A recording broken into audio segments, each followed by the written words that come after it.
తెలంగాణ రాష్ట్ర ప్రజానీకానికి ప్రపంచం నలుమూలలో ఉండేటువంటి తెలంగాణ ప్రజలకు 50 మందికి మహారాష్ట్ర తరఫున హృదయపూర్వకమైనటువంటి నమస్కారాలు. ఈరోజు కాళేశ్వరంపై వేసినటువంటి జస్టిస్ పిసి ఘోష్ గారి కమిషన్ ఎదుట గౌరవ కేసీఆర్ గారు, తెలంగాణ తొలి ముఖ్యమంత్రి గారు ఇవాళ హాజరు కావడం జరిగింది. 11 గంటల నుంచి ఉదయం ఇప్పటిదాకా దాదాపు 2 గంటల సమయం కమిషన్ ముందు వారు హాజరై కమిషన్కు సంతృప్తికరమైనటువంటి జవాబులు ఇచ్చినట్లుగా మేము భావిస్తా ఉన్నాం. కేసీఆర్ గారు ఒక మహాయజ్ఞంగా తెలంగాణ రాష్ట్రాన్ని సాధించడం అనేటువంటి దానికోసం ఒక ఉద్యమాన్ని నడిపించినారు, విజయం సాధించినారు. ప్రజలందరి సకల వర్గాల యొక్క అండదండలతో, వారి పాత్రతో, అదేవిధంగా తెలంగాణ నవనిర్మాణానికి అత్యంత ఆవశ్యకమైనటువంటి భారీ నీటిపారుదల ప్రాజెక్టులు అటు గోదావరి మీద ఇటు కృష్ణా మీద రూపకల్పన చేసినారు.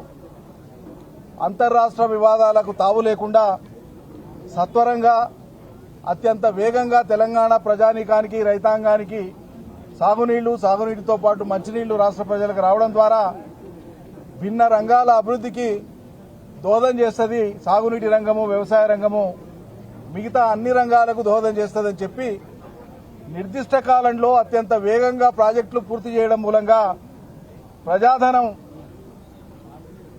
అవసరం మేర ఖర్చు అవుతుంది, హేతుబద్దంగా ఖర్చు అవుతుంది, ఫలితాలు చాలా వేగంగా వస్తే ప్రజలకు సాంత్వన వస్తుంది, అదేవిధంగా వాళ్ళ జీవితాల్లో మార్పు వస్తుందని చెప్పి ఆహారం శ్రమించి అద్భుతమైనటువంటి రీతిలో కాళేశ్వరం ప్రాజెక్టును చేపట్టినారు, పూర్తి చేసినారు. ఆ ప్రాజెక్టు మొదలైనప్పటి నుంచే తెలంగాణ ప్రజలకు ఒక ఫలితం వచ్చి ప్రజలు బాగుపడడం, అభివృద్ధి చెందడం ఇష్టం లేని, తెలంగాణ అభివృద్ధిని ఆకాంక్షించినటువంటి, ఆది నుంచి తెలంగాణకు వ్యతిరేక వైఖరి కలిగినటువంటి కాంగ్రెస్ పార్టీ అనునిత్యం విషం జిమ్ముతానే వచ్చింది. వాళ్ల కాలంలో అదే గోదావరి నది మీద వాళ్లు తలపెట్టినటువంటి ప్రాణహిత చేవేళ్ల పథకాన్ని రూపకల్పన చేసినప్పటికీ నీళ్లు లేని చోట ప్రాజెక్టులు కట్టి అసలు పనులు జరగాల్సిన కాడ పనే మొదలు పెట్టకుండా, పనులు జరగాల్సిన కాడ అనుమతులు సాధించకుండా, అంతర్రాష్ట్ర అనుమతులు సాధించకుండా, కేంద్ర జలసంఘం అనుమతులు సాధించకుండా తెలంగాణ సమాజాన్ని నమ్మించడానికి ఒక కుట్రపూరితంగా ఆనాడు ప్రాణహిత చేవేళ్ల అనేటువంటి ఆచరణకు సాధ్యం కానటువంటి ఒక ప్రాజెక్టును తెర మీద తీసుకొని వచ్చినారు. తెలంగాణ ఉద్యమం నడిచేటప్పుడే మేము దాన్ని ఎండగట్టి చూపించినాం. కేవలం 16 టీఎంసీల సామర్థ్యం కలిగినటువంటి ఈ మొత్తం ప్రాజెక్టు తెలంగాణ, ఉత్తర తెలంగాణ రైతన్న లేక ఆకాంక్షలు ఎట్లా తీరుస్తుంది, సాగునీరు, తాగునీరు ఎట్లా వస్తుందని అనేక రకాలుగా అది ఎట్లా సాధ్యం కాదో చెప్పినాం. 7 ఏళ్లున్నారు వాళ్ళ అధికారంలో.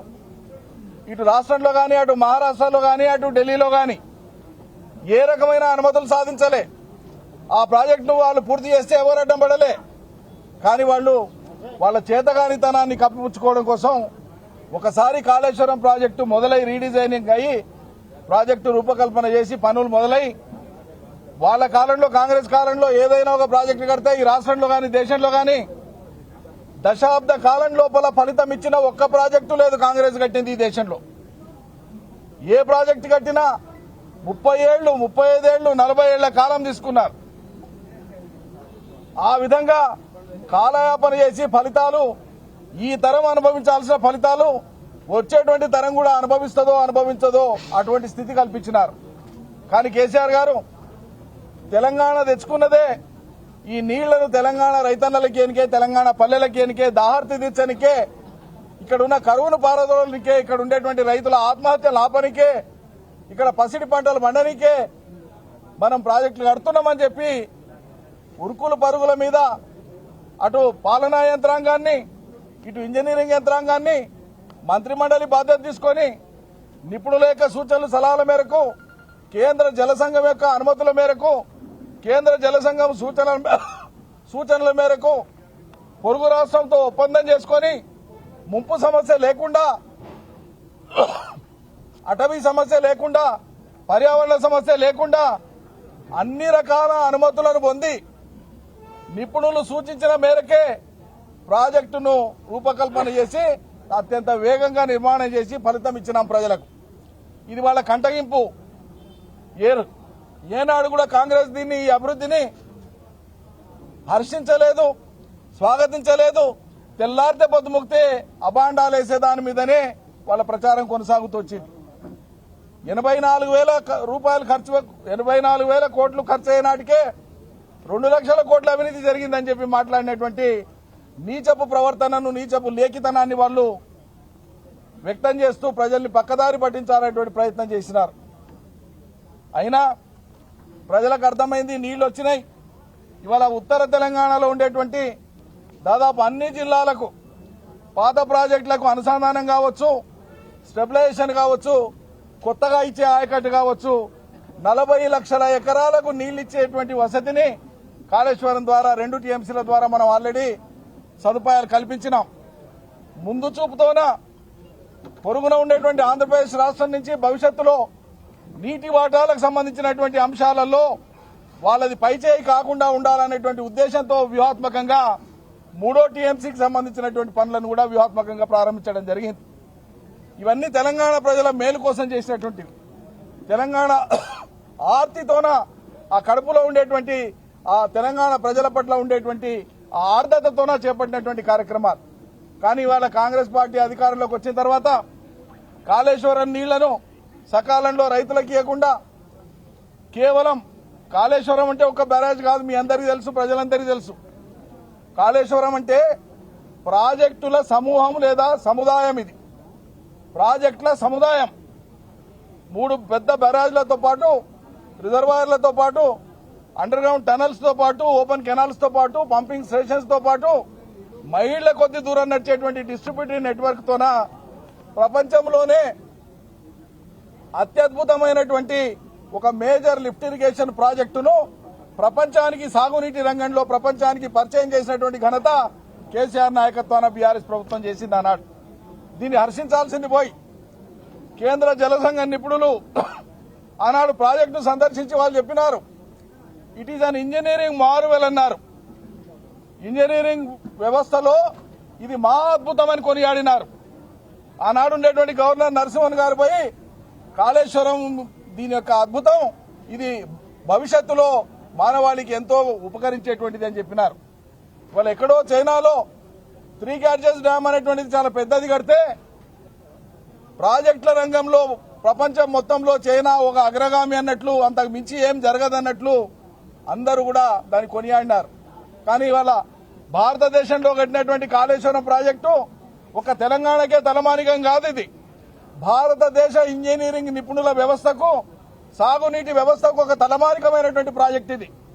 ఈ గొప్పతనాన్ని జీర్ణం చేసుకోనటువంటి కురుసబుద్ధి ఉండేటువంటి కాంగ్రెస్ పార్టీ మొదటి నుంచి కూడా చేసినటువంటి తప్పుడు ఆరోపణలతోన వాళ్ళు కక్ష పెట్టుకొని ఓ కమిషన్ వేసి, కమిషన్ ముందుకు కేసీఆర్ ను పిలవడం ద్వారా లోకం ముందు, సమాజం ముందు ఆయన ఏదో దోషిగా నిలబెడదామనేటువంటి ఒక చిలిపి ప్రయత్నం అయింది తప్ప ఇందులో సాక్షిగా పిలిచినారు కమిషన్.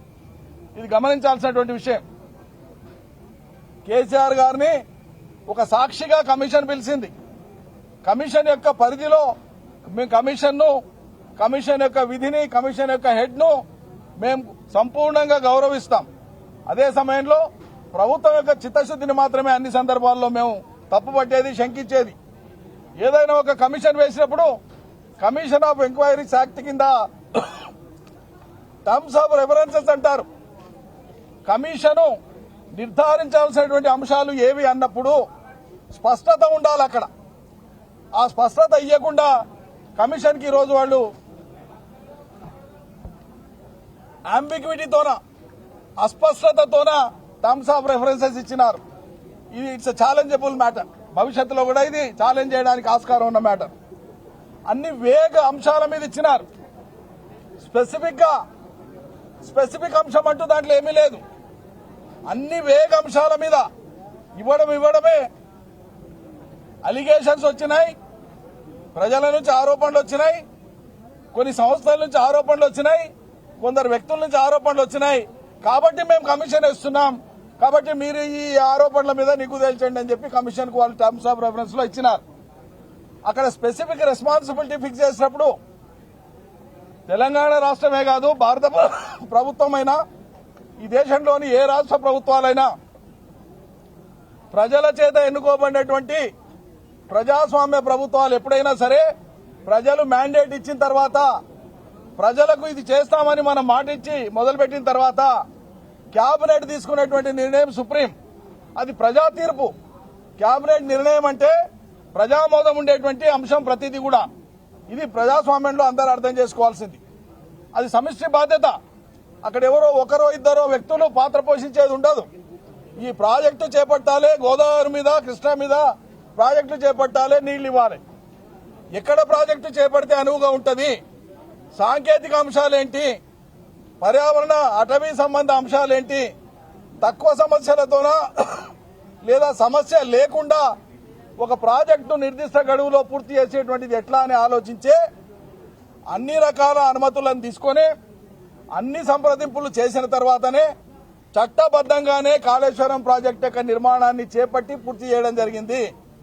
ఇందులో కోడిగుడ్డు మీద ఈక ఏరేటువంటి విధంగా 3 పిల్లర్లలో 2 పిల్లర్లు ఒకటి పాక్షికంగా 2 ఒక మోతాదులో కుంగితే ఆ కుంగడానికి ఉండేటువంటి ఇతరేతర శాస్త్రీయమైన ఆధారాలు ఏమైనా ఉంటాయా వాటి గురించి ఆలోచించకుండా డే1 నుంచే ప్రభుత్వాన్ని, ఆనాటి కేసీఆర్ ప్రభుత్వాన్ని ఎన్నికల కంటే ముందు దుర్మార్గ బుద్ధితోన దుష్ప్రచారం చేయడానికి ఎంచుకున్నారు తప్ప అంతకంటే ముందు జరిగినటువంటి ఏటూరు నాగారం ప్రాంతంలో జరిగినటువంటి భూకంపానికి సంబంధించినటువంటి ప్రభావం ఏమైనా ఉంటుందా, సాబటేజ్ ఏమైనా చేయడానికి ఆస్కారం ఉందా, లేదా ప్రకృతి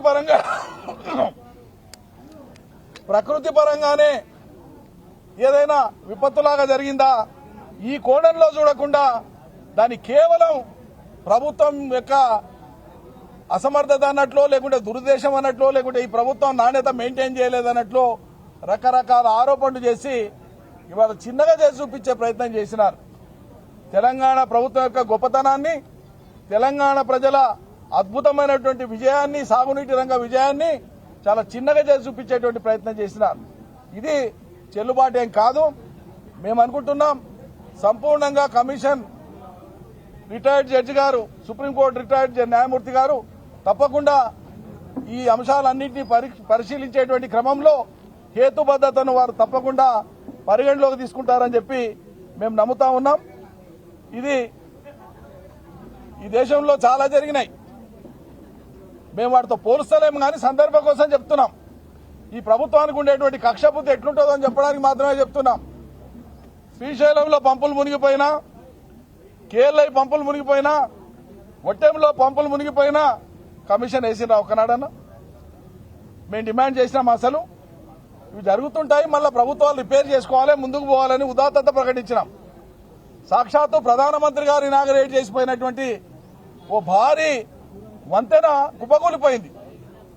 ఈ దేశంలో ఎవరో కాదు, సాక్షాత్తు ప్రధానమంత్రి గుజరాత్ లో ప్రారంభోత్సవం చేసినటువంటి భారీ వంతెన కుప్పకూలిపోయింది. కమిషన్ వేసిందా కేంద్ర ప్రభుత్వం? రాష్ట్ర ప్రభుత్వం డిమాండ్ చేసిందా? మరి లేదే.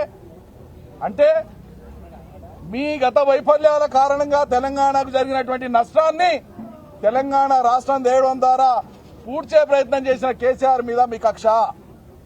తెలంగాణలో జరుగుతున్నటువంటి అభివృద్ధి మీకు కంటగింపుగా ఉన్నది.